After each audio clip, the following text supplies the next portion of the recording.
6:13 now, continuing coverage in a News 3 investigation. There's credible evidence a Norfolk man sentenced to die in prison for robbery is innocent, but he still has 24 felonies on his record. Now, he's hoping Governor Ralph Northam will exonerate him before leaving office this Friday.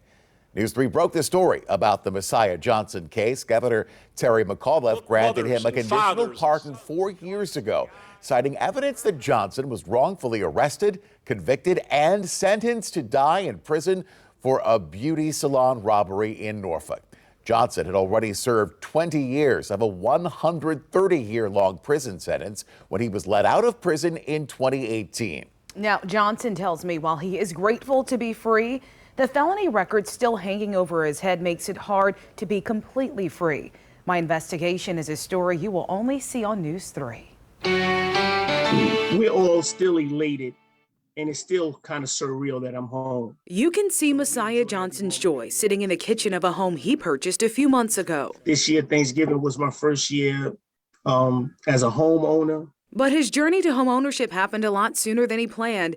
With 24 felonies still on his record, getting approved for an apartment was nearly impossible, and it was difficult to find a job that would hire him with his record. You are still considered on paper a convicted felon. How difficult has that been for you? That's been very difficult. You're home, and then there's a but at the end of that conversation. So there's no finality to that. We're still fighting with the system to prove my innocence. News 3 broke the story about Johnson's journey to freedom in 2017. There was no DNA or physical evidence linking Johnson to the 1997 robbery of what was Rika's hair salon on 35th Street in Norfolk. Records revealed the victims couldn't describe to police what the robbers looked like, but one of them identified Johnson as the robber when they saw him from a distance leaving a club at night. And even though 3 people confirmed Johnson's alibi, a jury convicted the then 24-year-old father. A judge sentenced him to 132 years in prison. Maintained my innocence since day one, since the time they put the handcuffs on me. Johnson had spent 20 years behind bars trying to prove his innocence when former Governor Terry McAuliffe pardoned him in 2018. His decree said, credible evidence exists that support Mr. Johnson's claims of being innocent. But because the conditional pardon came at the end of McAuliffe's term, he left it up to Governor Northam to consider granting Johnson a full exoneration. But last week, Johnson got a letter saying that decision will be passed on to Governor-elect Glenn Youngkin. If Messiah cannot be absolutely pardoned, then it's a really sorry state of affairs for the criminal justice system, because he's the face of this whole movement. Deirdre Enright is an attorney with the Innocence Project. She took on Johnson's case years ago. Her team learned another man, Robert Humphreys, already serving time in prison for robbery, admitted he was actually the one who robbed that hair salon, not Messiah Johnson. She submitted that finding to the decision makers years ago, but it didn't push the needle on Johnson's exoneration. She's seen the toll it's taken to clear Johnson's name. But he's done it with grace and righteousness and beauty. And so he has a record that no one needs to be worried about. Am I going to start crying? Enright and Johnson say they applaud Governor Northam's history-making decisions to pardon nearly 700 people during his time in office. Many of them are like Messiah Johnson, with evidence that they were wrongfully convicted or handed down excessive sentences. Messiah, has this been like a cloud over you since you were released?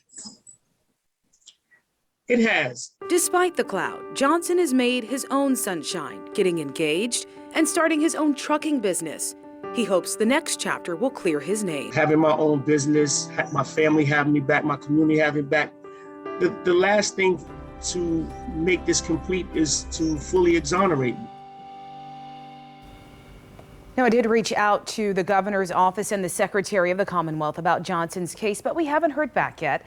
The governor has said he will be making decisions about pardons until the 11th hour of his administration, ending on Friday. The governor has issued absolute pardons this year, though. The governor cleared Bobby Moorman's record this summer. We broke this story about Moorman's efforts to clear his name nearly 8 years ago. Moorman was 18 years old when he was wrongfully convicted of a drive-by shooting.